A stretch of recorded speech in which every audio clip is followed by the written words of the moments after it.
What's going on, everybody? Welcome back to the Football Rap Show. I'm your host, Rai. Gonna do a little roundup of Saturday's games in the Premier League. A few talking points, a few things that we want to go through. Let's get right into it. So we had Bournemouth versus Liverpool. Bournemouth 3, Liverpool 2.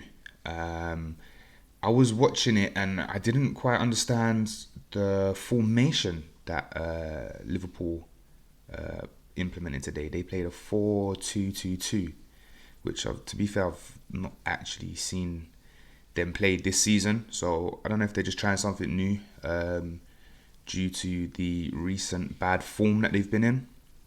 Maybe just trying to freshen things up, try something a little different.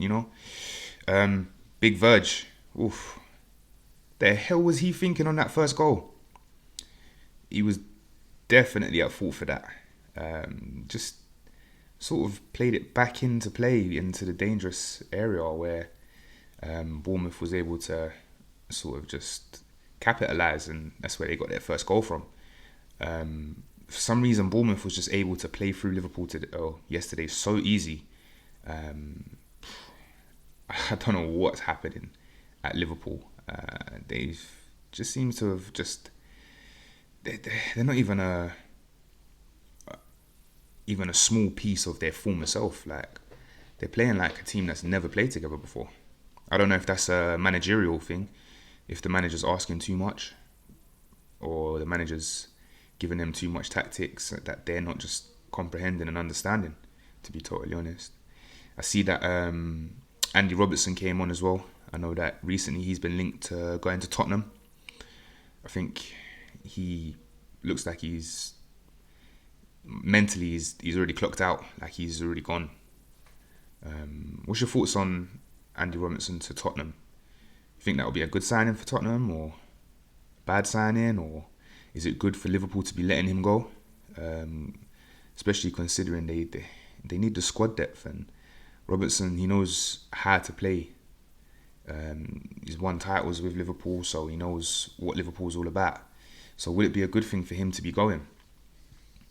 On a positive side for Liverpool, they did show a lot of grit and determination to get back into the game. They got it back to 2-2. To be fair, they could have won the game. It was proper end-to-end. Sort of reminded me of a basketball match. It was you attack, we attack, you attack, we attack. And Bournemouth just managed to nick one, and they ended up winning. But again, they're current champions, Liverpool, and they've just seemed to have dropped more points. Big, massive well done for Bournemouth, though. That's a massive win for them. The manager for Bournemouth, you have to give him the flowers. You have to say he done really, really well. Teams is good from the first whistle. Bournemouth, it was right from the first whistle. To be fair, they didn't show Liverpool too much respect. They didn't go into a low block and counter. They just played their game, and it seemed to have worked really well. Again, Liverpool are the current champions, and this current form that they're going through it's just not good. It's really not good at all. Next game, let's get on to West Ham. West Ham versus Sunderland. 3-1 West Ham. Are they back to their winning ways? Are they now able to fight and stay up this season? It's going to be interesting. Bowen, he was showing why he is their captain, though. He's such a quality player. For the penalty, he was cool, calm, collective. He slipped as well as he took it. I don't know if anyone noticed it, but as he took his penalty, he slipped. He's lucky he didn't get the double touch, because that wouldn't have been good for them. And then the assist on the first goal as well. He just seems to be carrying West Ham football team, and he's put them on his shoulders. And he's been like, "Yep, we're not going down. Let's see if he can do it. I think, if anyone, Bowen probably can. He's quality player. I don't know if anyone saw as well. Granit Xhaka. He was sitting on the bench arguing with West Ham. Well, not on the bench because he wasn't available, but he travelled down with the team, sat out there, and then there was clips of him turning around and arguing with West Ham fans. Typical from him, where He's just passionate, I guess, passionate for his team. But the question is, can West Ham now kick on and find their way into safety? Can they stay in the Premier League? I think they're 2 points off safety now. I believe it's 2 points. Can they do it? That's the question. Let me know in the comments what you think. Next game for yesterday was Burnley versus Tottenham Hotspurs.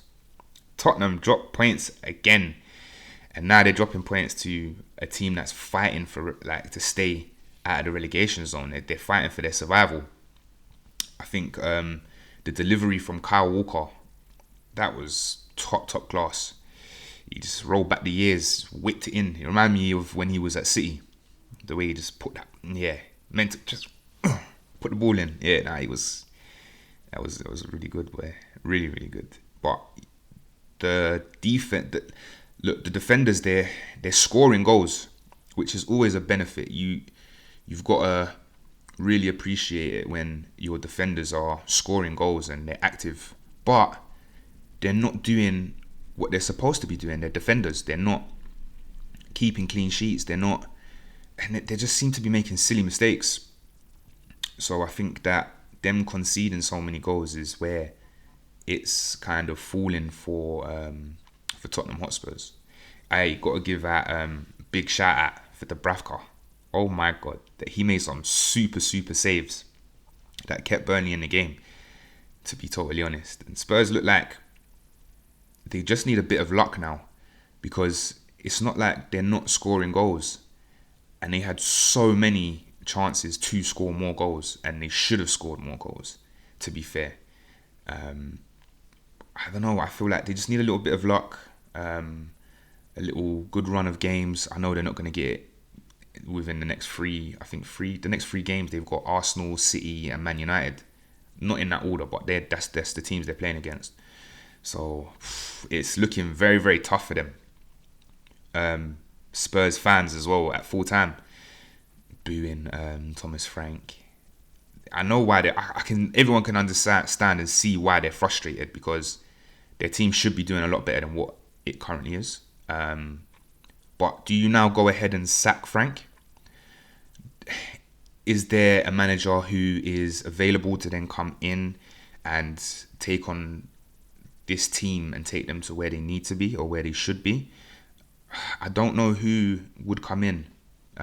Even if it's a caretaker manager, who would you bring in?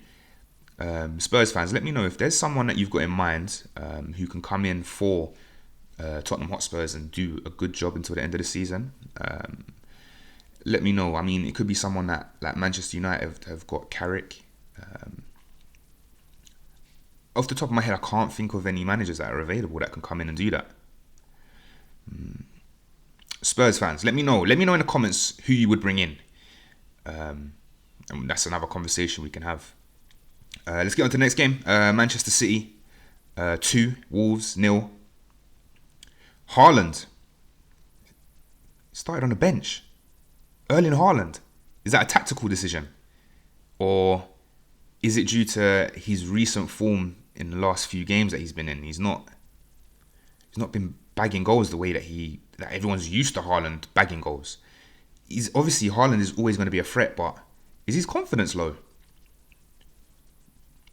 Is that the issue? Is he got bad confidence? Is the team just not providing him?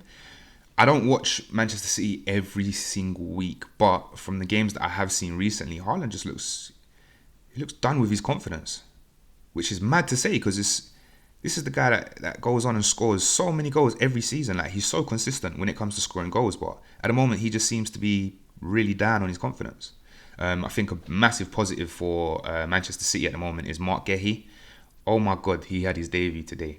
He just looks like he belongs in this team. He don't look like he's out of place. He don't look like someone that's come up from a smaller team and is trying to fit into a big team. He just don't look lost. He looks like this is where he's supposed to be. And he looks like he's ready for that step up, to be totally honest. The penalty shout. I know that the referee's on-field decision was no penalty. He then got told by VAR to have a look at it again. He had a look and stuck with his decision, and he said no penalty. when I first saw it, to me it looked like that's a penalty. Arm doesn't look like it's in a natural position. It's away from the body. But he stuck with his decision. He looked at it again on slow-mo, on the VAR cameras, and he said, nope, arm's in a natural position. But I don't, maybe it's for balance, I'm not 100% sure, but having your arm stretched out away from your body and then the ball hitting your arm, to me, I thought that was a penalty. That's just my personal opinion. Let me know what you think on that penalty shot, if you think that the referee was spot on, or if you think that maybe he got it wrong on that call. Semenyo, I believe that's his first Premier League goal for City. But you know what it is? It's Semenyo's presence on the pitch. You have to acknowledge him. He commands you to acknowledge him. He's already so massively important to that City side. Like he gets the ball and he just seems to be that creative. He has that creative spark where Semenyo's on the ball, someone's got to get out and knock him down. If not one player, you've got to get two players on him, because he will left, right, make you look silly. And that's just the sort of player that he is. And City have got a gem there, to be honest. I think overview of the game, Manchester City could and should have scored a lot more, but they look comfortable throughout the game. Wolves didn't really pose too much of a threat to them. But again, it's Wolves. It's a team that's struggling. They look set for relegation already. You kind of just expect Man City to win that, to be totally honest. Next game we have Fulham 2, Brighton 1. I was very, very surprised at this one. I heard one of the commentators say that Brighton's never actually won away at Fulham in the Premier League. That surprised me, to be honest. Brighton losing after going ahead as well in the first half. Like, it was mental. It was mental. And then Matoma as well. He had that one-on-one opportunity with the goalkeeper and keeper saved it. I mean, well played. Well played by the keeper. You expect Matoma to kind of bury that. And then that's it, go ahead.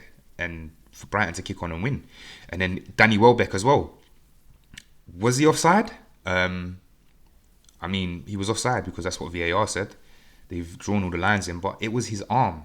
So he was offside just by his hand and his shoulder. He's so unlucky. It's so unlucky. I think if VAR wasn't involved, that would have been given. That's how close it was. It was stupidly close. I feel like Fulham, it was very lucky to win, to be honest. They didn't look great. But Harry Wilson, again, super Harry Wilson, stepped up with that super free kick. Yeah, just boom, cash in the win for them. And then Brighton, man, they had so many opportunities to just finish the game off, dead it, and like Welbeck, he could have got 2 goals that game. Matoma should have scored. Yeah, maybe it just wasn't Brighton's day. But yeah, Fulham 2, Brighton 1. Yeah. Anyway, thank you for watching. Make sure you like, make sure you comment, make sure you subscribe. Got some new, got a microphone now, got a new camera. So hopefully the quality is going to be better than what it has been. Subscribe anyway, man. Let me know what your thoughts on all the games that we've discussed today, and then we can have more conversation about it. Thank you. I'm your host, Rai. Take care. See you later.